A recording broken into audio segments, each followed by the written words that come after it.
අපේ ගෙදර YouTube channel එකට ඔයාලව සාදරයෙන් පිළිගන්නවා. අපි හදමු beef steak එකක්. අපි බාගෙට තඹගත්ත පීකුදු ටික කපා ගන්නවා. අපි ඒක හදන හැටි බලමු. මුලින්ම අපි දානවා අබ. ඊට පස්සේ අපි සුදු ලුණු දා ගන්නවා. එනසල් දා ගන්නවා. කරාපුණටි දා ගන්නවා. ඔයාලට ඕන නම් අබ කුඩු ගන්න පුළුවන්, ගම්බිරිස් කුඩු ගන්න පුළුවන්. හැබැයි හොඳයි මේ දෙකම අබර ගන්න පුළුවන් නම්. රම්ප දාමු, කරපිංච දාමු. අපි හොඳට මේක දැන් අඹර ගමු. ගලේ අඹරන්න පුළුවන් අය ගලේ අඹර ගන්න. බෙන්ඩර් එකේ කරන්න පුළුවන් කට්ටිය බෙන්ඩර් එකේ දාගත්තත් ප්‍රශ්නයක් නැහැ. හැබැයි ඉතින් ගලේ අඹරුවම ගොඩක් රසවත්. අපි හොඳට අඹර ගත්ත ටිකට අපි වෙන්කල් එක දාගෙන අපි ඒකට වතුර ටිකක් දාලා දිය කර ගන්නවා. ඊට පස්සේ ලුණු කුඩු ටිකක් දා ගන්නවා. කලවම් කර ගන්නවා. ඔයාලට මෙතනදී ඕන නම් දෙහි ටිකක් දා ගන්න පුළුවන්.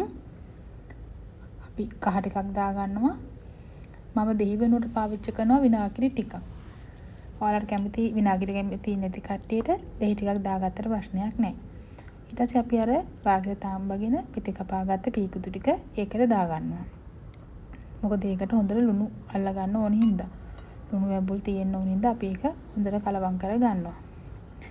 ඊට පස්සේ ඔන්න අපි කලවම් කරගත්ත බීෆ් ටික අපි ඒකට දා ගන්නවා රිතුරු වෙච්ච සෝස් ටික එන්න. ඊට පස්සේ අපි හට්ටියක් ලිපේ තියාගෙන තෙල් ටිකක් දා ගන්නවා. ඔයාලා අපේ channel එක බලන්න, like කරන්න, share කරන්න, subscribe කරන්න. මොන හරි තිබ්බොත් comment එකක් දාන්න. ඔයාලගේ සහයෝගය ගොඩක් වටිනවා අපිට. ඉතින් ඔන්න අපි පොල් තෙල් දාගත්තා. ඊට පස්සේ අපි මේකට දා ගන්නවා ලුණු. රවුම් කපාගෙන දාගන්න. නැත්නම් ලොකු කෑලි කපලා දාගන්න. මේ රවුම් කැපුවොත් ඉතින් හරි ලස්සනයි. රසත් ඒ වගේම හොඳයි. ඔන්න අපි දාගත්තා කරපිංචා. කහ කුඩු.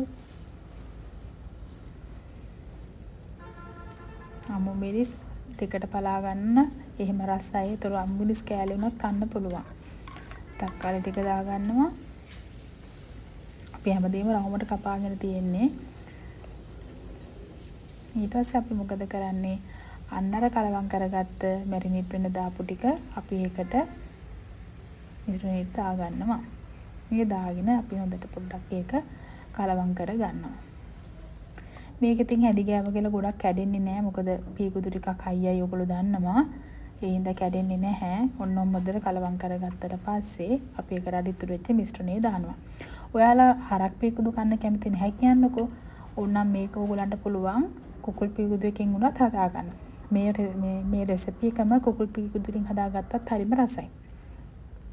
ඔයාලට පුළුවන් මේක බෙදලා ගන්න පුළුවන්. එහෙම නැත්නම් තම්බලා ගන්න පුළුවන්. අපි ඉස්සරහට ඔයාලට කියලා දෙන්න මීට වඩා පාන් එක කන්න පුළුවන් බටර් වගේ එකක් පීකුදු දාලා කොහොමද හදාගන්නේ කියලා. ඔන්න අපි දාගත්ත එක කලවම් කරගන්නවා.